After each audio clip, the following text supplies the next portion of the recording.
What's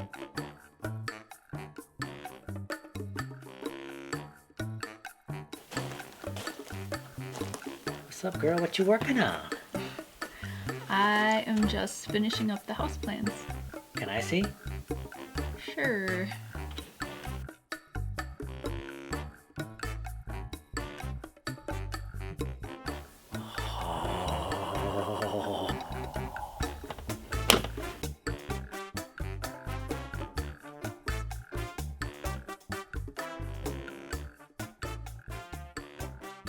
How's it going, everyone? You're watching the Green Dream Project. Jim here. And Jessica. All right, we had a little fun because as we were coming up with the design of the house, we kind of realized it had a certain look to it. I'll just leave you to your imaginations on what it might look like. So we've been talking about building a house now for the longest time. We are looking to build our own off-grid dream house here on our 40 acres in the Arizona desert. Now, of course, we want to build this as low cost as possible. We want to do this debt-free. We don't want to take out any kind of loans. We're going to try and do this as low cost while maintaining just a real comfort out here. Now, like I said, we've been talking about building a house for a while, and finally, if you have been watching our recent videos, you know that it is happening. We're getting close. And we want to kind of take you guys along and just kind of show you what our plans are. This is all subject to change, but we're going to tell you what the plans are right now, and then we're going to get into the build. Yep. Wow, crazy. All right, shall we take them along? Yeah, let's get down into the trenches. We're going to take you down into the trenches, y'all. Literally.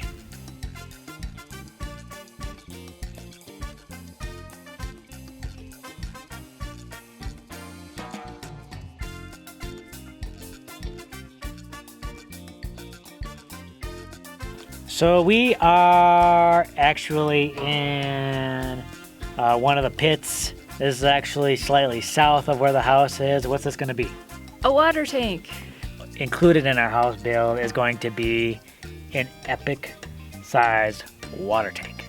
Yeah, our current water tanks are behind us there. This one's going to be a lot bigger. But I'm going to get more into the details on the water tank in a different video. But for the house, there will be a much larger water tank that will feed the house. So this will be the outside of the water tank. I'm going to plumb it right on the outside, and that's going to follow the trench all the way to the house.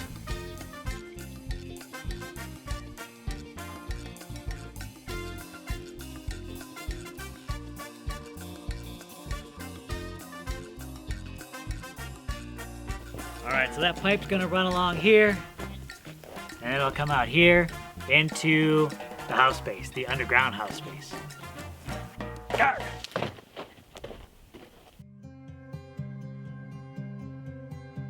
So this is one of our underground spaces for the house.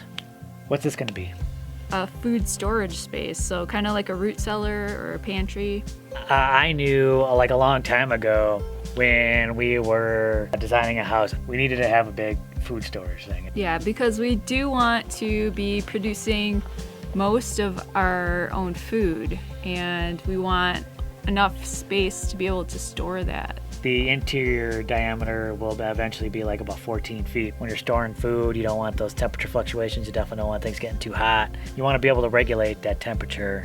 And going underground here is probably one of the most efficient ways to do that, right?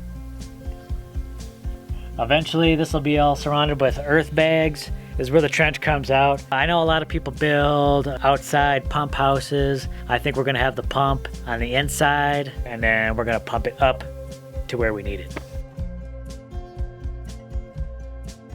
Welcome to the upper part of the East Dome. Forgive us if we don't take you right inside. We don't mean to be rude. So down there, it'll be a cylinder. On top of that, we'll be building a dome. Probably about one of the largest domes I think you can do, 20 feet in diameter. The wider the diameter you do, that means the taller the dome has to be. So this thing is going to be 20 feet high.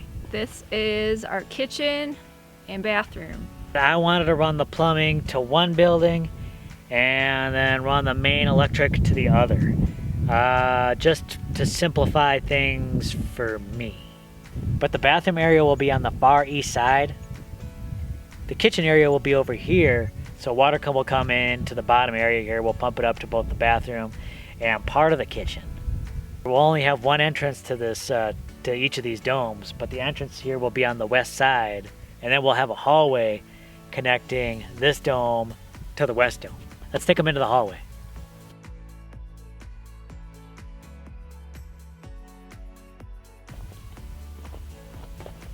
There's a pile of dirt in our hallway. Well, this pile of dirt will eventually be the hallway. But this is the hallway. It'll connect the two domes, and this is actually will be kind of like our front door. You're at our front door right now. Then we'll have our back door. Although technically I don't like to label anything like front yard, backyard. We're gonna do away with all those labels. But leading out the front entrance, we're gonna have an outdoor kitchen.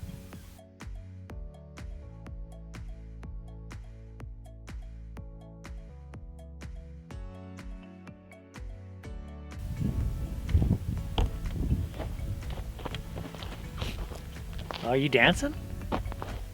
Are you dancing? She's dancing because what? We're in the outdoor kitchen there right now, right? So yeah, we want to put in an outdoor kitchen. It's rather warm for a good part of the year. I mean, most of the year you can just pretty much be outside. When we're cooking, it's really inefficient to do that inside because it's just going to trap all that heat in there, which might be good during the dead of winter, but for the most part, we want to be outside. I think it'll be a great place for company and guests. I think it'll be just a fun kind of little community space if other people are here, or just for us. Just one of the big reasons we even want to do this, get into this kind of lifestyle, isn't so that we're held up inside a lot. It's so that we can be outside.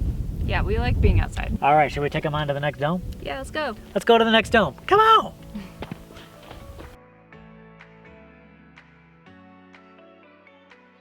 All right, we're gonna pop a squat. All right, so this is the west dome. Again, forgive us for not taking you directly inside the west dome. Still no floor. Tell them what this space is gonna be. Mostly, yeah, a living room and a small office space. So a living room, a nice little space where we can get out from the sun, like if we've been working a little bit too hard. And then an office space where we can kind of take care of business, whatever.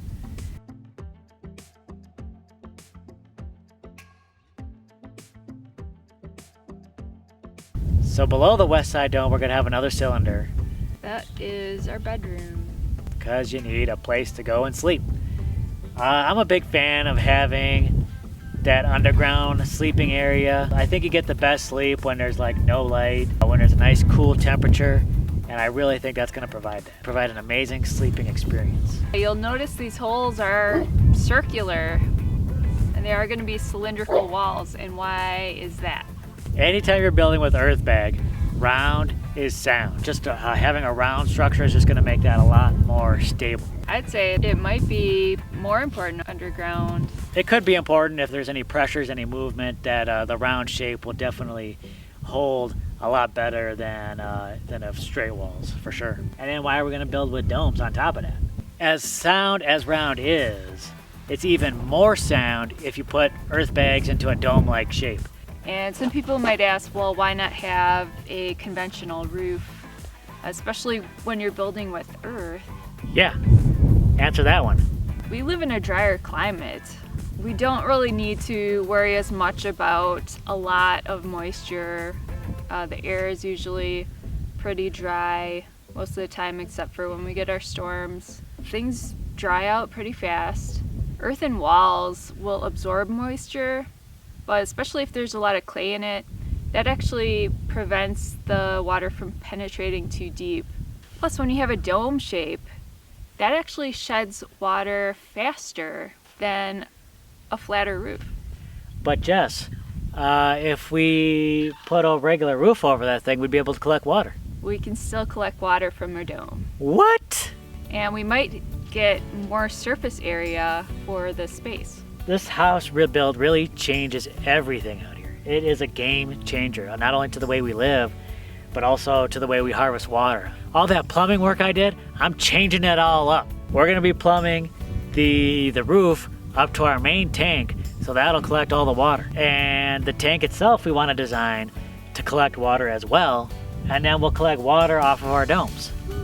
a lot of water. We are on our way to water security out here. And having a permanent home, it's gonna be so beautiful. So beautiful. And we're gonna do it all debt free. So the materials that we're using, the dome-shaped plans, that's all part of that too. Reducing the costs of materials and labor. This is something that we can build ourselves, so we don't necessarily have to hire anyone to do it for us.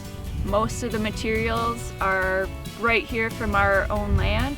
It'll save a lot of money. Now you're speaking my language. Building a home for yourself, why not make it as efficient as possible for wherever you live?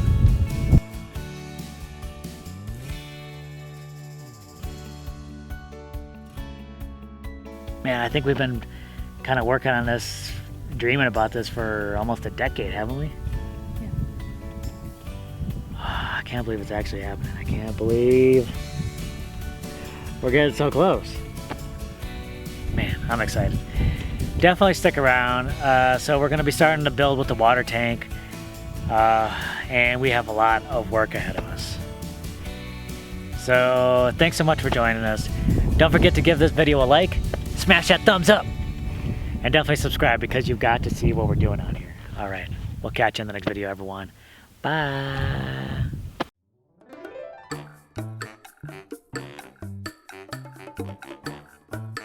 Oh, what's up? That is looking mighty nice. Oh, you did a beautiful job with that. Oh! Oh! Oh!